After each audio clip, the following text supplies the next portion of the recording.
वायु प्रदूषण दुनिया के सबसे बड़े स्वास्थ्य खतरों में से एक है। इसकी वजह से हर साल लगभग 70 लाख व्यक्तियों की मौत हो जाती है, जिसमें 6 लाख बच्चे भी शामिल होते हैं। ऐसे में अगर ये कहा जाए कि साल 2021 में कोई भी देश विश्व स्वास्थ्य संगठन के वायु गुणवत्ता मानकों पर खरा नहीं उतरा है तो ये बेहद चिंताजनक होगा, लेकिन ये सच है।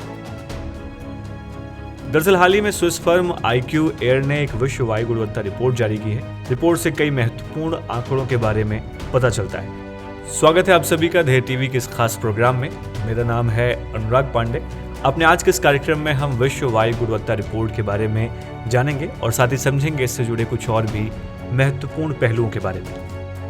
IQ एयर एक कंपनी है जो वायु गुणवत्ता सूचना प्लेटफॉर्म के जरिए दुनिया भर के जमीनी स्तर के निगरानी स्टेशनों द्वारा PM 2.5 डेटा का विश्लेषण करती है। इस विश्लेषण के आधार पर ये एक रिपोर्ट तैयार करती है। इसे विश्व वायु गुणवत्ता रिपोर्ट कहते हैं। रिपोर्ट में कई तरह की कैटेगरी होती है, जैसे कि प्रदूषण के आधार पर देशों की सूची, प्रदूषण के आधार पर राजधानियों की सूची और प्रदूषण के आधार पर शहरों की सूची आदि जारी की जाती है। इस बार के रिपोर्ट के मुताबिक भारत अभी भी यानी कि साल 2022 में गंभीर वायु प्रदूषण संकट का सामना कर रहा है।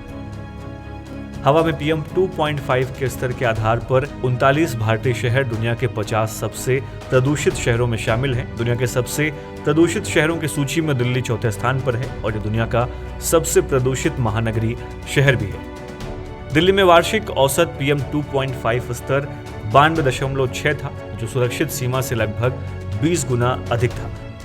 आपकी जानकारी के लिए बता दें कि राजस्थान में भिवाड़ी भारत का सबसे प्रदूषित शहर था और दुनिया का तीसरा सबसे प्रदूषित शहर था, जिसका वार्षिक औसत PM 2.5 स्तर 92.7 था। आपको बताते चलें कि विश्व स्वास्थ्य संगठन के मुताबिक वायु प्रदूषण एक ऐसी स्थिति है जिसमें वातावरण में इंसान और पर्यावरण को हानि पहुंचाने वाले तत्व ज्यादा मात्रा में जमा हो जाते हैं। इसमें पार्टिकुलेट मैटर वायु प्रदूषण के लिए काफी हद तक जिम्मेदार होता है। पार्टिकुलेट मैटर को अभिकर्णीय पदार्थ के नाम से जाना जाता है। ये हमारे वायुमंडल में उपस्थित बहुत छोटे कण होते हैं जिनकी मौजूदगी ठोस या तरल अवस्था में हो सकती है। वायुमंडल में निष्क्रिय अवस्था में होते हैं, लेकिन अति सूक्ष्म होने के कारण सांसों के जरिए हमारे शरीर में प्रवेश कर जाते हैं और कई जानलेवा बीमारियों का कारण बनते हैं। देखा जाए तो ये कण हृदय और फेफड़ों को सबसे अधिक नुकसान पहुंचाते हैं और गंभीर अस्थमा अटैक का खतरा भी इनसे रहता है। भारत में PM 2.5 यानी कि पार्टिकुलेट मैटर का बढ़ता स्तर वायु प्रदूषण के लिहाज से सबसे गंभीर समस्या है। विश्व स्वास्थ्य संगठन के मुताबिक PM 2.5 की सुरक्षित सीमा पहले 40 माइक्रोग्राम प्रति मीटर क्यूब निर्धारित की गई थी, लेकिन साल 2021 में इसने अपने दिशा निर्देशों में बदलाव करते हुए सिफारिश की थी कि PM 2.5 कणों की औसत वार्षिक रीडिंग 5 माइक्रोग्राम प्रति क्यूबिक मीटर से अधिक नहीं होनी चाहिए। हालात यह है कि देश की राजधानी दिल्ली में स्तर अक्सर ही 100 माइक्रोग्राम प्रति मीटर क्यूब के करीब बना रहता है। कमोबेश यही हालत अन्य प्रदूषित शहरों के भी है।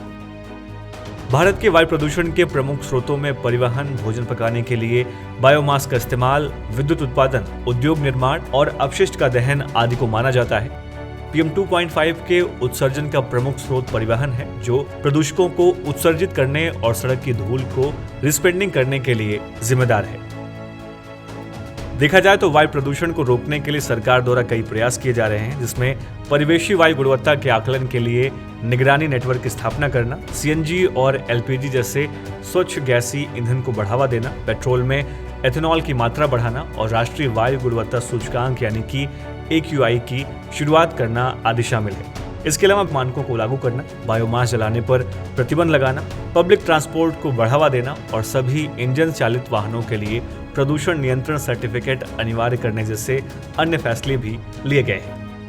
इसके अलावा जून 1972 में स्टॉकहोम में आयोजित मानव पर्यावरण पर संयुक्त राष्ट्र सम्मेलन के निर्णयों को लागू करने के लिए भारत सरकार ने एक कानून बनाया था।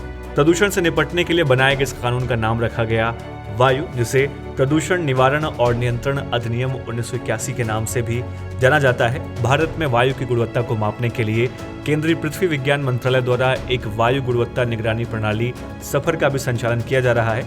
आपकी जानकारी के लिए बता दें कि सफर का पूरा नाम system of air quality weather forecasting and research है। इन तमाम प्रयासों के बावजूद भारत की प्रदूषण समस्या जितना हम देख रहे हैं उससे कहीं ज्यादा बड़ी है। इसे निपटने के लिए उचित राजनीतिक इच्छा शक्ति, लोगों में जागरूकता और ज्यादा से ज्यादा पारदर्शिता का होना जरूरी है।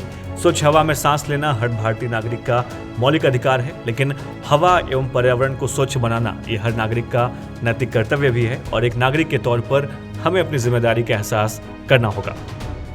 तो ये थी बात विश्व वायु गुणवत्ता रिपोर्ट की, और अब बारी है आज के सवाल की। आपको कमेंट करके ये बताना है कि आप बतौर नागरिक अपने स्तर पर वायु की स्वच्छता के लिए क्या कर सकते हैं। हम फिर मिलेंगे एक नए कार्यक्रम के साथ, तब तक के लिए पढ़ते रहिए और बढ़ते रहिए। नमस्कार।